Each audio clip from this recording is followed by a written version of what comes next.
Hi hello welcome to Vani's kitchen. ఈరోజు వాణిస్ కిచెన్లో simple and ఈజీగా అయిపోయే ఎగ్ కర్రీ అండి. ఎగ్ కర్రీయే కదా, ఏం వెరైటీ ఉంది అని అనుకుంటున్నారా? ప్రాసెస్ బాగుంటుంది, అలాగే చూడటానికి కూడా చాలా బాగుంటుంది. టేస్ట్ అయితే ఇంకా అదిరిపోతుంది అనమాట. పిల్లలకి ఇలా చేసి పెట్టండి, వాళ్ళు ఎంతో ఇష్టంగా చాలా హ్యాపీ ఫీల్ అవుతూ యమ్మీగా తినేస్తారు.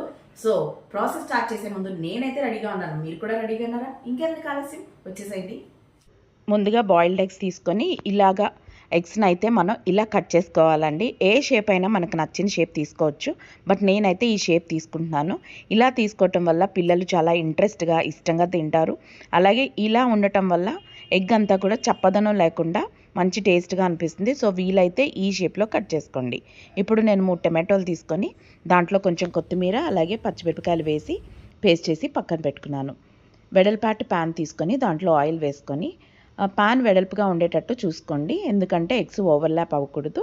అలాగే దాల్చిన చెక్క, యాలకులు, షాజీరా అండ్ లవంగాలు వేసుకున్నాను. ఇందులో ఫ్లేవర్ అంతా కూడా బయటికి వచ్చేంత వరకు కూడా నిదానంగా ఫ్రై చేసుకోండి. మంచి స్మెల్ వస్తుంది అనుకునేప్పుడు 2 ఉల్లిపాయలు చిన్నగా తరుక్కున్నాను. నేనైతే కట్టర్లో ఎలక్ట్రిక్ కట్టర్లో వేసేసానండి. సో చిన్నగా అయిపోయినాయి. ఎంత సన్నగా అయితే గుజ్జు అంత బాగా వస్తుందన్నమాట. లో ఫ్లేమ్లో పెట్టి మనం ఫ్రై చేసుకుంటూ ఉండాలి. చక్కగా బ్రౌన్ కలర్ వచ్చేంత వరకు కూడా ఫ్రై చేసుకున్నామండి. ఆనియన్స్ ఎప్పుడూ కూడా బాగా ఫ్రై అయితేనే మంచి టేస్ట్ అనేది వస్తుంది. సో బాగా ఆయిల్ సెపరేట్ అయ్యేంత వరకు కూడా నిదానంగా ఫ్రై చేసుకున్నాను.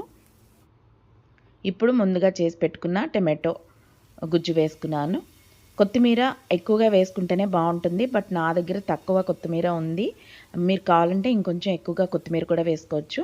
ఈ కర్రీకి కొత్తిమీర ఫ్లేవర్ చాలా బాగుంటుంది. అలా అని పుదీనా వేయకండి, గ్రీన్గా కావాలి అని చెప్పి. సో ఇప్పుడు ఒక 10 నిమిషాలకి మూత పెట్టుకోండి. బట్ ఇదంతా కూడా లో ఫ్లేమ్లోనే చేస్తున్నాను. కొంచెం ఆయిల్ సెపరేట్ అయింది, ఒక్కసారి చెక్ చేసుకోండి.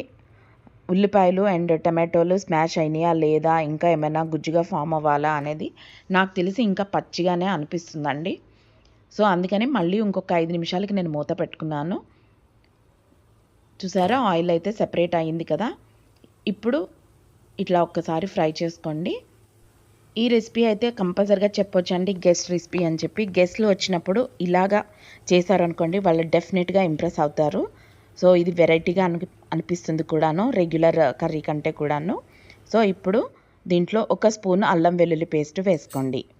అల్లం వెల్లుల్లి పేస్ట్ కూడా పచ్చిదనం పోయేంత వరకు కూడా బాగా ఫ్రై చేసుకోండి. బాగా ఫ్రై అయిపోయింది అని అనుకునేప్పుడు దీంట్లో కొంచెం ధనియాల పొడి, అలాగే జీలకర్ర పొడి, కొంచెం గరం మసాలా, అలాగే ఎక్కువగా అంటే 1 స్పూన్ వరకు మిరియాల పొడి వేసుకున్నాను. అలాగే 1 స్పూన్ వరకు కారం. కారం కంటే కూడా మిరియాల పొడి ఎక్కువగా వేసుకుంటే బాగుంటుందండి. అలాగే సాల్ట్ మీరు ఏది కావాలంటే అది వేసుకోవచ్చు. మిరియాల పొడితో బాగుంటుంది అనుకుంటే వేసుకోవచ్చు, బట్ ఇందులో మిరియాల పొడి అనేది మనకి డామినేట్ చేస్తే బాగుంటుంది కర్రీ అనేది. రెగ్యులర్ కారం కంటే నేను మిరియాల పొడి వేసుకున్నాను. దీంట్లో సీక్రెట్ ఏంటంటే చాట్ మసాలా వేసుకోవాలండి. చాట్ మసాలా వేసుకోగానే టేస్ట్ అనేది డిఫరెంట్గా వచ్చేస్తుంది, మన రెగ్యులర్ స్టైల్ కాకుండా. అలాగే చిలకొట్టిన కొంచెం పెరుగు, అది కూడా వేసుకోవాలి. పెరుగు వేసేప్పుడు స్టవ్ ఆఫ్లో ఉండాలండి, ఇది గుర్తుపెట్టుకోండి. ఎందుకంటే పెరుగు అనేది విరిగిపోకుండా ఉంటుంది. సో స్టవ్ ఆఫ్ చేసేసి పెరుగు వేసుకున్నాక ఇట్లా కలిపేసుకోండి. బాగా కలిపిపోయింది అనుకునేప్పుడు ఫ్లేమ్ అనేది లోలో పెట్టుకోండి. బాగా మిక్స్ అయిపోయేంత వరకు కూడా మిక్స్ చేసుకోండి. పెరుగు విరిగిపోతే టేస్ట్ అనేది మారిపోతుందండి. ఇప్పుడు 2 పచ్చిమిరపకాయలు చీలికలుగా వేసి అది కూడా ఫ్రై చేసుకోవాలి. ఈ కర్రీకి అయితే ఈ ఫ్రైలోనే ఉంటుందండి. లో ఫ్లేమ్లో అలా కలుపుతూ ఉండండి. ఎందుకంటే మనము ఉల్లిపాయలు అయితే గుజ్జుగా చేసి వేయలేదు, చిన్న ముక్కలుగా వేసాం కదా. సో అవన్నీ బాగా మిక్స్ అవ్వాలి. ఇప్పుడు కొంచెం పసుపు కూడా వేసుకున్నాను. ఇంత క్రీమీ టెక్స్చర్ వచ్చేంత వరకు కూడా ఇలా కలుపుకుంటూ ఉండాలండి. మనకి స్మెల్ అయితే గుమ్మగుమ్మలాడుతూ వస్తుంది, అసలు మంచి స్మెల్ అనేది వస్తుంది. ఇప్పుడు కొంచెం వాటర్ వేసుకోండి. ఎక్కువ వాటర్ వేసుకోవాల్సిన అవసరం అయితే లేదండి, సరిపోయినంత వాటర్ వేసుకోండి. వాటర్ కూడా బాగా మిక్స్ అయిపోవాలి, గ్రేవీ అంతా కూడా. ఇప్పుడు ఈ వాటర్లో కొంచెం బాయిల్, ఒక ఉడుకు వచ్చేంత వరకు కూడా వేయించుకోండి. అలాగా కొంచెం ఉడికింది అని అనుకునేప్పుడు ముందుగా మనం తీసి పక్కన పెట్టుకున్నాం కదా. ఎగ్స్ కట్ చేసి, ఎగ్స్ ఎలా అయినా మీకు నచ్చిన షేప్లో కట్ చేసుకోండి. బట్ ఈ షేప్లో కట్ చేస్తే పిల్లలు కూడా ఇష్టంగా తింటారు. జనరల్గా బాయిల్డ్ ఎగ్స్ తినాలి అంటే వాళ్ళు ఇష్టపడరు. బాయిల్డ్ ఎగ్ కర్రీస్ అంటే వాళ్ళు ఆమ్లెట్స్ వేయమంటారు, లేదంటే ఎగ్ బోజీ చేయమని అడుగుతూ ఉంటారు కదా. సో మనం కూడా సింపుల్ అయిపోతుందని చేస్తాము. బట్ ఇట్లాంటివి కూడా అలవాటు చేసామనుకోండి, వాళ్ళు ఎక్కడికన్నా బయటికి వెళ్ళినప్పుడు ఎగ్ తినము అనేటట్టు కాకుండా ఇట్లా పెట్టడం వల్ల వాళ్ళు కూడా ఇంట్రెస్ట్గా తింటారు. ఇలా వాళ్ళతో ఎగ్ తినిపించాలంటే ఈ స్టైల్లో చేసి పెట్టండి ఒకసారి, చాలా ఇంట్రెస్ట్గా ఇష్టంగా తింటారనమాట. సో ఒక్కసారి మూత పెట్టుకోండి. ఒక 5 నిమిషాలు అయిపోయిన తర్వాత చూస్తే మన కర్రీ అంతా ఇలా రెడీ అయిపోయింది.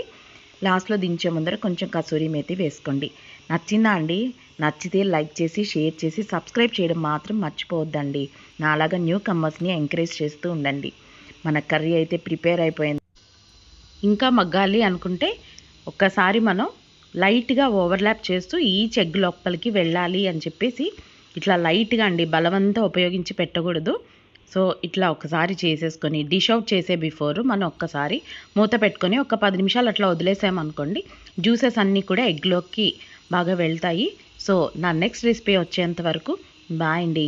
సబ్స్క్రైబ్ చేయడం మాత్రం మర్చిపోవద్దండి.